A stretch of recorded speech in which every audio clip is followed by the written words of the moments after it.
តងទៅនឹងនយោបាយឈ្នះឈ្នះ win policy សួរថាតើអ្វីទៅគឺជាគោលនយោបាយឈ្នះឈ្នះអញ្ចឹងគោលនយោបាយឈ្នះឈ្នះដាក់ចេញនៅយុទ្ធសាស្ត្រនយោបាយដ៏សំខាន់មួយដែលដាក់ចេញដោយសម្ដេចតេជោ ហ៊ុនសែនដើម្បីបញ្ចប់នៅសង្គ្រាមស៊ីវិលដ៏រ៉ាំរ៉ៃនៅកម្ពុជាពិសេសគឺជាការរំលាយអង្គការចាត់តាំងនយោបាយនិងយោធារបស់ខ្មែរក្រហម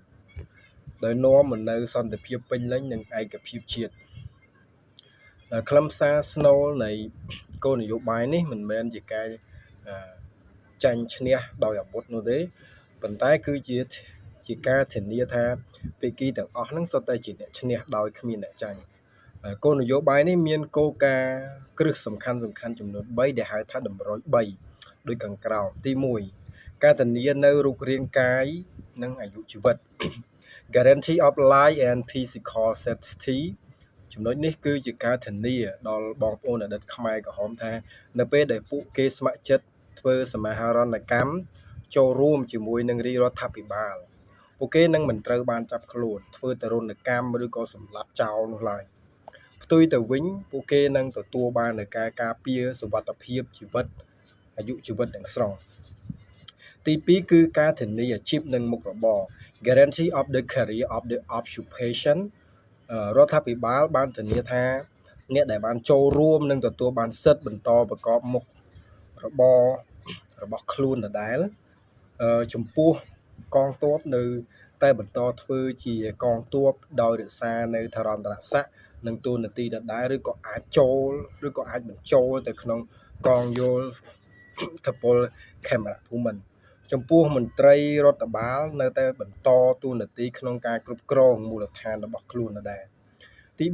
3ការធានាកម្មសិទ្ធិទ្រព្យសម្បត្តិ Guarantee of the ownership of the property អានេះគឺជាការធានាថារាល់ទ្រព្យសម្បត្តិផ្ទះសម្បែងនិងដីធ្លីដែលពួកគេកំពុងកាន់កាប់នឹងការប្រើប្រាស់គឺនៅតែជារបស់ពួកគេដដែលរដ្ឋាភិបាលមិនមានការដកហូតឬក៏រឹបអូសយកនោះឡើយលទ្ធផលនៃគោលនយោបាយឈ្នះឈ្នះតាមរយៈការអនុវត្តយុទ្ធសាស្ត្រនេះកម្ពុជាទទួលបានជោគជ័យយ៉ាងធំធេងការបញ្ចប់សង្គ្រាមស៊ីវិលទាំងស្រុងនៅថ្ងៃទី29ខែធ្នូឆ្នាំ1998ដែលចាត់ទុកជាថ្ងៃបញ្ចប់សង្គ្រាមស៊ីវិលជាស្ថាពរនៅកម្ពុជាឯកភាពជាតិទឹកដីកម្ពុជាត្រូវបានគ្រប់គ្រងដោយរដ្ឋាភិបាលតែមួយកងទ័ពតែមួយនិងរដ្ឋធម្មនុញ្ញតែមួយជាលើកដំបូងក្នុងប្រវត្តិសាស្ត្រសម័យទំនើបការអភិវឌ្ឍបង្កើតមូលដ្ឋានគ្រឹះនៃសន្តិភាពដែលអ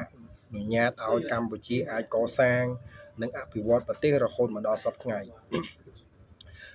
កន្លែងនេះគឺដើម្បីរំលឹកទៅដល់គុណសម្បត្តិនៃសន្តិភាពនេះរាជរដ្ឋាភិបាលបានកសាងវិមានឈ្នះឈ្នះដល់ធំស្កឹមស្កាយមួយនៅតំបន់ជ្រោយចង្វាររាជធានីភ្នំពេញដែលជានិមិត្តរូបនៃការបញ្ចប់សង្គ្រាម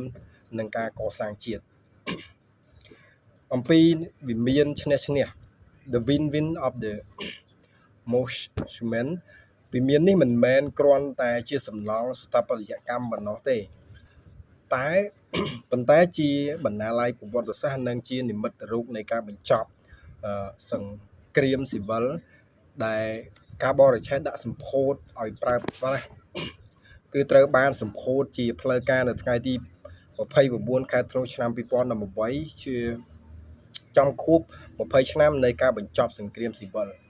ទីតាំងស្ថិតនៅព្រែកតសីខណ្ឌជ្រោយចង្វាររាជធានីភ្នំពេញទៅមុខពហុកលដ្ឋានមរតកដីជោមអត្ថន័យស្ថាបត្យកម្មកម្ពុជា3ជ្រុងតំណាងឲ្យធានា3យ៉ាងនៃគោលនយោបាយឈ្នះឈ្នះធានារូបរាងកាយធានាអាជីពនិងធានាកម្មសិទ្ធិតួវិមាន5ជ្រុងតំណាងឲ្យយុទ្ធសាស្ត្រ5ចំណុច defeat ដែលសម្ដេចហ៊ុនសែនបានប្រើប្រាស់ដើម្បីរំលាយខ្មែរក្រហមបំបែកធ្វើឲ្យឯកោបញ្ចប់ធ្វើសមាហរណកម្មនិងអភិវឌ្ឍចម្លាក់នៅជុំវិញវិមាននៅជាន់ផ្ទាល់ដីមានចម្លាក់រៀបដែលបង្ហាញអំពីដំណើរតស៊ូរបស់សម្ដេចតេជោនិងព្រឹត្តិការណ៍ប្រវត្តិសាស្ត្រជាក់ស្ដែងក្នុងការស្វែងរកសន្តិភាពការបរិច្ឆេទប្រវត្តិសាស្ត្រសំខាន់ដើម្បីឈានទៅដល់ការបិទបញ្ចប់សង្គ្រាម មានព្រឹត្តិការណ៍សំខាន់មួយចំនួនដែលអ្នកគួរចងចាំ